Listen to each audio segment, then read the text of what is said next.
joven madre, con el rostro envejecido, endurecido por el llanto, se le apareció a su hermana tiempo después de su muerte, llorando desesperadamente pensando que sus 5 hijos se habían perdido. Había descuidado en vida su educación religiosa y ahora tenía que sufrir el terrible sentimiento de que ellos estaban perdidos eternamente por su negligencia. Su hermana dio satisfacción a Dios en su lugar al tomar un dolor adicional, dándoles instrucciones religiosas a los niños de la aldea, o sea, reparando el pecado de su hermana, instruyendo a los niños de la aldea. Al aparecer nuevamente la madre de estos niños que estaba en el purgatorio, 2 meses después, la aliviada mujer declaró que Dios le había permitido ver a sus hijos desde lejos. Curiosamente, sus hijos estaban vivos, aún sobre la tierra, y ya no tenía la necesidad de perderlos nuevamente porque por la reparación de su hermana, sus hijos se convirtieron. Miren, mis hermanos, estamos viviendo en tiempos donde la gente ve los niños perdidos, donde la gente ve la juventud perdida, donde la gente se está llenando de desesperanza. Yo tomo para mí todos los días la frase que dice Ana Catalina de Emmerich: donde haya hierba seca, invoca el Espíritu Santo para que se vuelva pasto verde. Eso mismo yo le quiero transmitir a ustedes en el día de hoy. Ya tenemos suficientes noticias malas, ya tenemos suficientes malas noticias y malos ejemplos. Los niños no son malos y a mí en lo personal me da mucho pesar cuando yo escucho a la gente hablando de manera tan despectiva de estos pobres muchachos que tienen todo el tiempo de su vida para enmendarse y ya los dan por perdidos.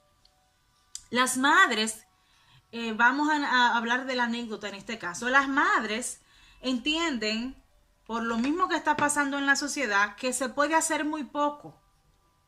Yo estoy viendo un sentimiento de despreocupación, de que ya la sociedad me lo pervirtió, de que el muchacho no me presta atención, de que se me hace muy difícil que él pueda entender lo que yo digo. Miren, mis hermanos, los niños, usted no le puede meter una cantaleta todos los días, a esto, o imponerlo que vayan a la iglesia.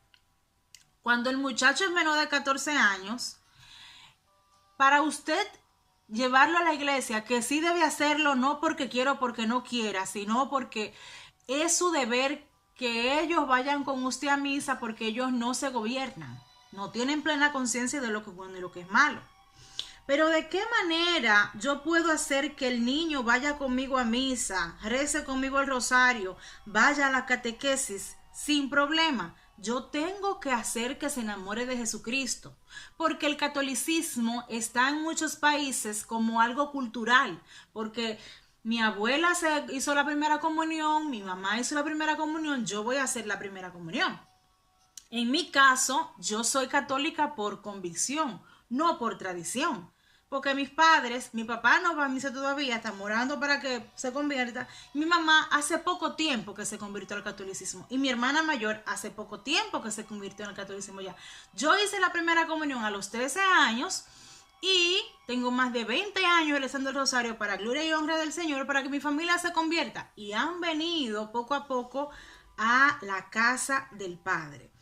Hablo esto porque muchas personas entienden que hay poco que hacer y dicen, pues yo lo voy a soltar en banda, como dicen en República Dominicana, no le voy a prestar más atención, y después viene el tiempo que ya no se recupera y que se arrepienten de no haberlos educados en la fe. Porque muchas madres cogen para su iglesia y el muchacho no quiere ir y lo dejan. Muchas madres entienden que el muchacho se siente mejor viendo televisión que yendo a la catequesis. Y yo les insisto que el problema está en que nosotros le damos la educación errónea a nuestros hijos en el hogar, en el sentido de que solamente queremos ponerle, buscarle lo creativo, lo divertido y que la vida es un carnaval, y eso no es así. Si usted le dice a sus hijos que hay alguien que lo ama más que usted, que es Jesús, él lo va a ir asimilando con el tiempo. Yo me encontré en una ocasión, antes de la misa, a una madre que le dijo a una niña de 3 años, le señaló la imagen de la Virgen y dijo, mira, esa madre que está ahí te ama más que yo. Eso es lo correcto. María te ama más que yo, que soy tu madre. Dios Padre te ama más que yo, que soy tu madre. Jesús es tu hermano y el Espíritu Santo es el que te va a dar a ti la plena felicidad, porque es así, porque el Espíritu Santo rompe cadenas, porque el Espíritu Santo libera, porque el Espíritu Santo consuela. En casa es que yo tengo que ir al niño poco a poco, instruyéndolo en la fe, para que no entienda que ir a misa es una imposición. Jesucristo se encuentra en la Eucaristía. A mí en lo personal no me lo tienen que decir porque ya yo lo viví, porque yo lo sentí, porque yo sé que es así. Lo mío es que es cuestión de fe. Pero a otra persona que dice que, como yo he escuchado, no, que se comen el pan. Ese no es el pan, eso es Jesucristo. No es un símbolo. Ese pan y ese vino se convierte en el cuerpo y la sangre de Cristo. A nosotros nos falta mucha convicción. Y cuando la gente te ve a ti que tú no sabes de lo que tú estás hablando, no te van a creer. Ya cuando la madre se convierte a la iglesia, con el niño con 10 a 11 años, y es que la madre comienza a ir a misa, comienza a confesarse, comienza a rezar, empiezan los problemas mayores. Porque el muchacho en su preadolescencia se va a convertir en una persona rebelde, porque empiezan las hormonas, porque empiezan las preguntas, porque empiezan las malas influencias. En ese tiempo es que la madre debe luchar espiritualmente con su hijo. Si usted está casada por la iglesia, usted puede reclamar directamente al demonio por su hijo que se lo suelte por el sacramento del bautismo y porque ustedes están en gracia de Dios. Si usted no está casada por la iglesia o no está casado por la iglesia, en el caso de los padres, orar primero para casarse por la iglesia, para que la familia esté en gracia de Dios, y segundo por la conversión de su hijo. Porque la iglesia católica ni es una institución benéfica simplemente para darle dinero al que necesita, como lo usa mucha gente, ni es tampoco la religión cultural donde yo voy los domingos a misa y después me desentiendo de todo lo que sucede porque me lo enseñaron así. Vamos a romper esa concepción y vamos a buscar el camino de la santidad.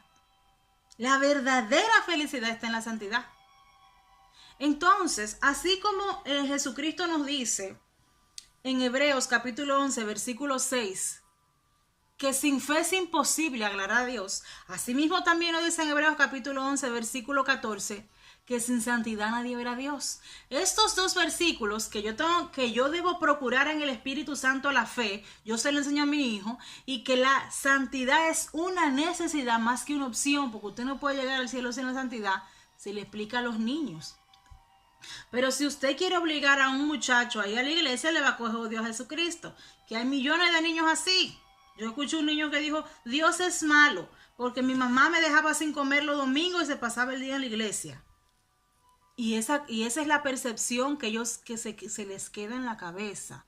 Entonces, mis hermanos, ojo con esto. Si mis hijos, el Señor me los dio para que yo los forme en la fe y debo dar cuentas no de sus pecados, sino de la educación que yo les di, por lo menos yo voy a tener esa seguridad de que yo hice lo necesario por la salvación de mi hijo y le di una educación santa y cristiana. Si después el muchacho, por convicción propia, por voluntad propia se desvía, ya usted no va a tener que llorar en el purgatorio porque usted no le dio la educación a sus hijos que era necesaria. El detalle es que usted no puede no puede tirar la toalla, primero porque debe reclamar por ellos espiritualmente, y segundo porque para hablarles de la iglesia tiene que ser con todo el amor del mundo, con toda la amabilidad del mundo y la nobleza, porque Jesús es quien nos enseña a ser personas de bien. Por eso el mismo Jesús lo dice, sean mansos y humildes de corazón, no le impongan nada a nadie, hay que dejar la hostilidad, pero hasta los niños deben entender del porqué de las cosas. Porque los niños ahora son bien abiertos, son bien inteligentes, manejan mucha información. Pues hagámoslo de la manera correcta. Te voy a llevar a misa porque el que te salvó a ti, el que entregó su vida por ti, está ahí. Y Jesucristo sigue sanando gente tanto del cuerpo como del alma. Si en la exposición de la Eucaristía la gente no se sana, es porque falta gente con fe. Pero Jesús sigue actuando. Entonces vamos a hacerle tomar conciencia a los niños como niños, hablándoles del amor, y todo lo bueno viene de Dios, todo lo hermoso viene de Dios y todo lo agradable viene del Señor. Que el Señor los bendiga y los guarde, le muestre su rostro y los salve.